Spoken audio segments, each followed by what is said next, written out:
pumpkin bread, and now I want to share it with you. There's two things that I absolutely love about this recipe. The first is the fact that you take one large bowl and you dump all the ingredients into one bowl. There's very little fussing. The other thing I love about it is it makes a bundt cake and a loaf cake. So you can take one to the office or give one to a neighbor, keep one for yourself, and it freezes beautifully too.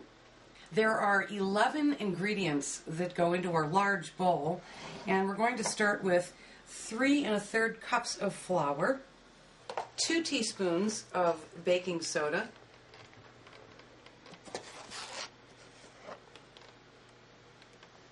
1 1/2 teaspoons of salt, 3 cups of sugar,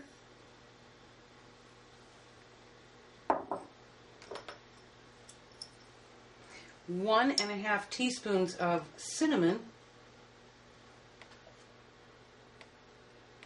1 teaspoon of nutmeg. All right, let's give the dry ingredients a stir. Next, 1 cup of vegetable oil,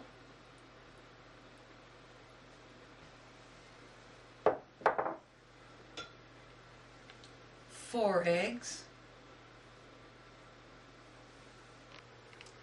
2/3 of a cup of milk, and 2 1/2 cups of canned pumpkin.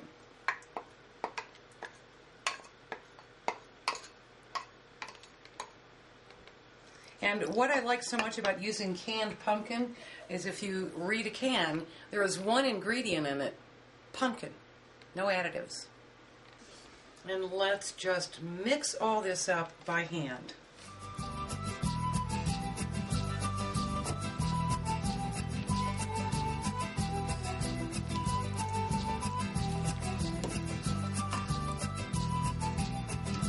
Make sure that it is thoroughly mixed.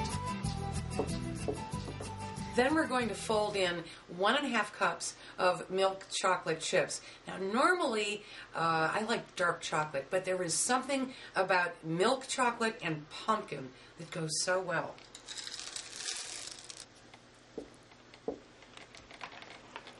right, we'll start with our loaf pan, and we're going to fill it halfway with the batter. And we're going to use the rest in the bundt pan.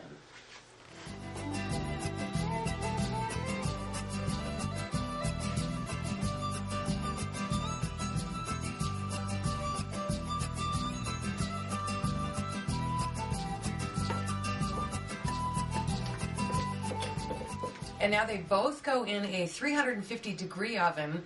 We're going to pull the loaf pan out after 45 minutes, and we're going to let the bundt pan cook for 1 hour. I took the loaf pan out about 15 minutes ago, and the bundt pan's been in for an hour, so it is done.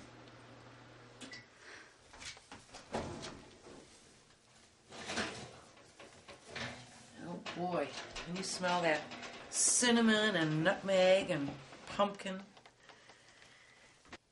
We're going to let those cool down, and while they're cooling, I'm going to melt about another cup's worth of milk chocolate chips in a double boiler.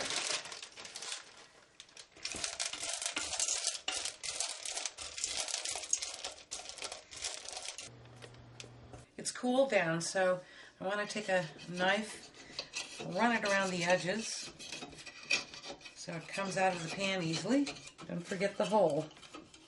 We'll set the loaf aside so I can give that to a good friend. Let's see here.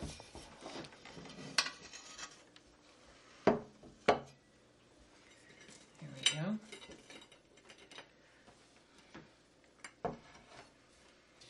Going to bring my melted chocolate over.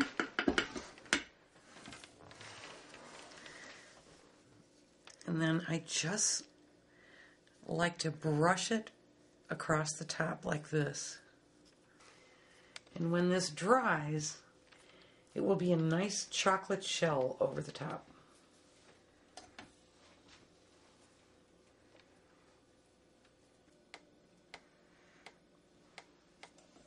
And I'm going to save a little bit of that chocolate for the loaf pan. All right, I have to try a little piece of this.